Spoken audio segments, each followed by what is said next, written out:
Assalamualaikum warahmatullahi wabarakatuh. Halo semuanya, kami dari kelompok 5, kelas Aquaculture C, Fakultas Perikanan dan Kelautan Universitas Airlangga. Di sini, kami akan menyajikan sebuah video tentang budidaya pakan alami dengan judul Nutrien Penting dalam Kultur Rhodomonas salina. Dan inilah anggota kelompok 5.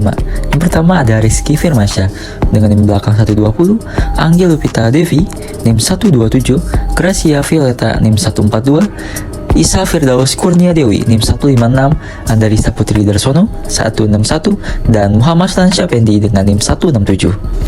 Nah, selanjutnya akan dilanjutkan oleh rekan-rekan dari kelompok 5 yang akan menyampaikan semua materi pada kali ini. Pendahuluan, latar belakang.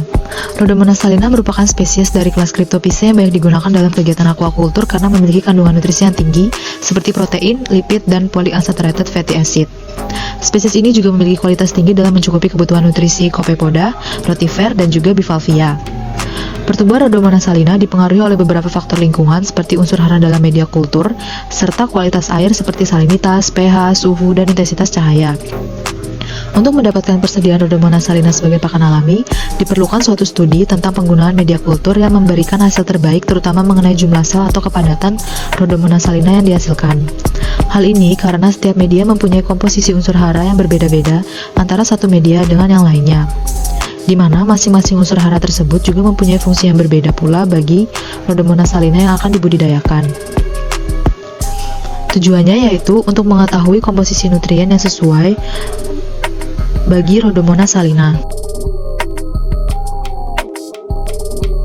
Peralatan yang digunakan pada praktikum kali ini, yang pertama ada Erlenmeyer 40 ml, tabung reaksi, pipet kapiler, mikroskop, objek glass, dan autoclave.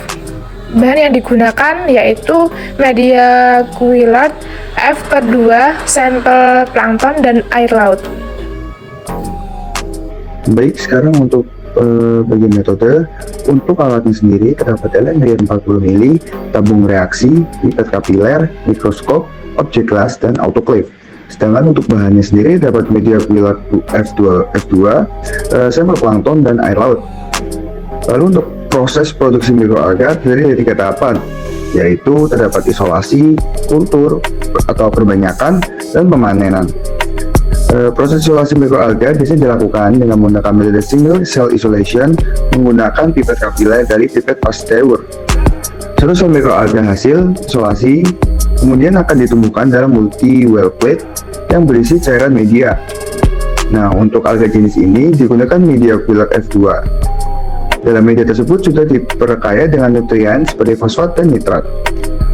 Kultur tersebut kemudian diletakkan di suatu tempat dengan intensitas cahaya yang cukup. Setelah beberapa lama dan dapat tumbuh dengan baik, mikroalga akan ditumbuhkan ke dalam tabung reaksi.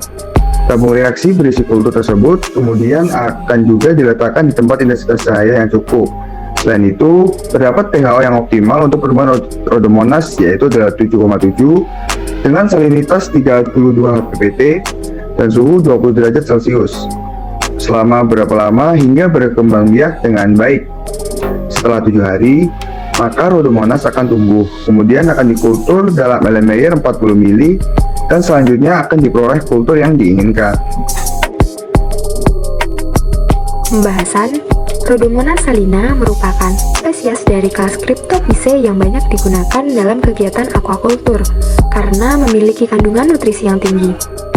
Spesies ini juga memiliki kualitas tinggi dalam mencukupi kebutuhan nutrisi seperti Copepoda, Rotifer, serta Bivalvia.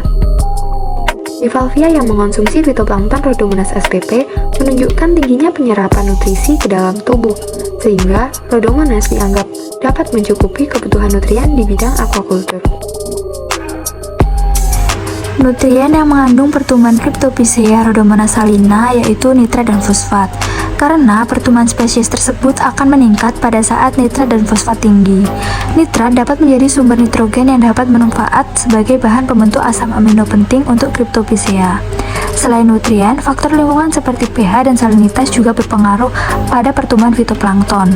Rhodomonas salina tumbuh optimal pada pH 7 dan salinitas 29%.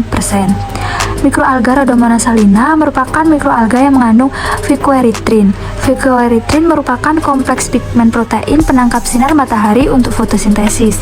Dengan kromofor yang dimilikinya, phycoerythrin berpotensi memiliki aktivitas biologis antioksidan. Kandungan asam lemak tak jenuh ganda atau PUFA dan sedimentasi temporal dibandingkan dalam 5 strain Rhodomonas.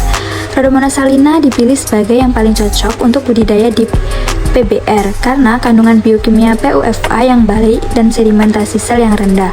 Media pertumbuhan F2 yang digunakan untuk budidaya dimodifikasi dengan mengeluarkan COCl2 yang tidak mempengaruhi laju pertumbuhan atau kandungan sel PUFA, DHA, EPA, dan ARA.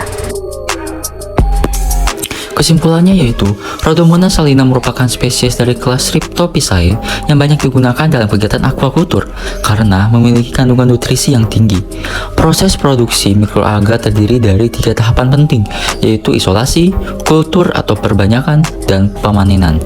Spesies ini akan memberikan pilihan yang baik dalam memenuhi kebutuhan dari nutrisi lainnya untuk fasilitas pemeliharaan dalam proses budidaya.